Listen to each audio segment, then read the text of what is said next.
If you're new to buying cattle, here's a checklist of things you're gonna wanna do or not do that first day at the sale barn.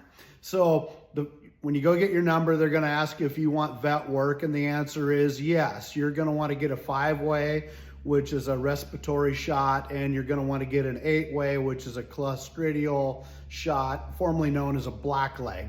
That 8-way clostridial will have tetanus in it. So I don't recommend buying a bull if it's one of your first trips out, but if you end up buying a bull and you want it banded, you've got to have tetanus.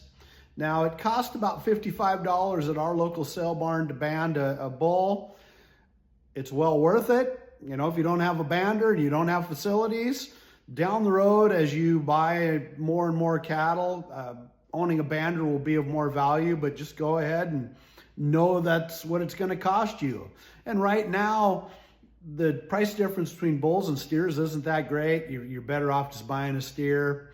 And really, if you're just going to do a backyard beef, you're better off buying kind of a fleshy old heifer. They're just going to be easier to finish than a steer. Steers grow longer, they grow bigger, they take a little more feed.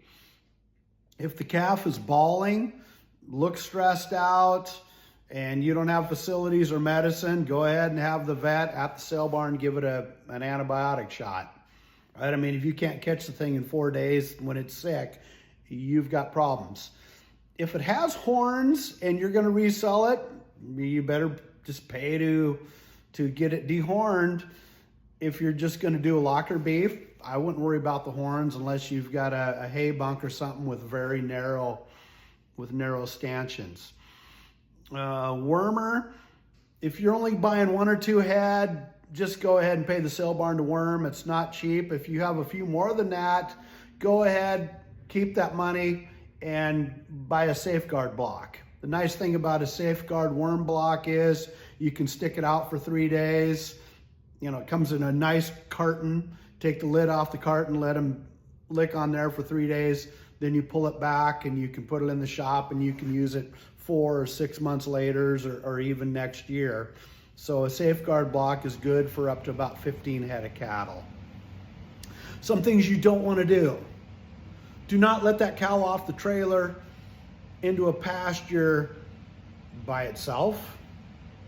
Do not let that cow off a trailer facing into the sunshine. Do not let that cow off a trailer into a pasture in the dark. If those are your options, leave the thing at the sale barn overnight, let it settle down in a pen there, have that thing delivered in the daylight.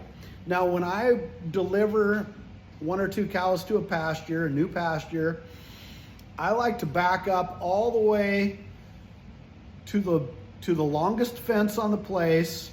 So I'm backing up perpendicular to that long fence, and I want to open my gate to the longest direction that calf can run. And I want to put 1 or 2 people there, because when you open that gate, that cow is going to take off running like a shot. And whether it's electric fence or not, it'll run right through the son of a bitch.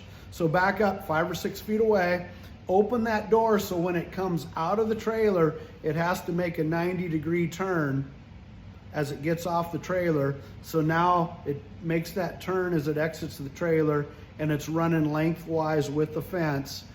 And try to have somebody standing down at the other end, at that first corner, so as it runs parallel to that fence, as it gets to that corner, somebody's standing there. Not yelling and screaming, but just making sure there's a presence.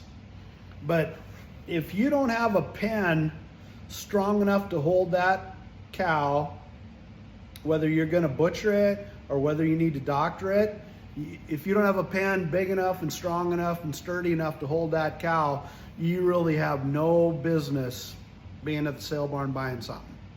Doesn't take much, you know, some pallet board, some IBC totes. I mean, it's got to be big enough, right? You got to have a 10 by 30 pen so that it doesn't launch, and it's got to, it's got to be 5 feet tall, 6 feet tall.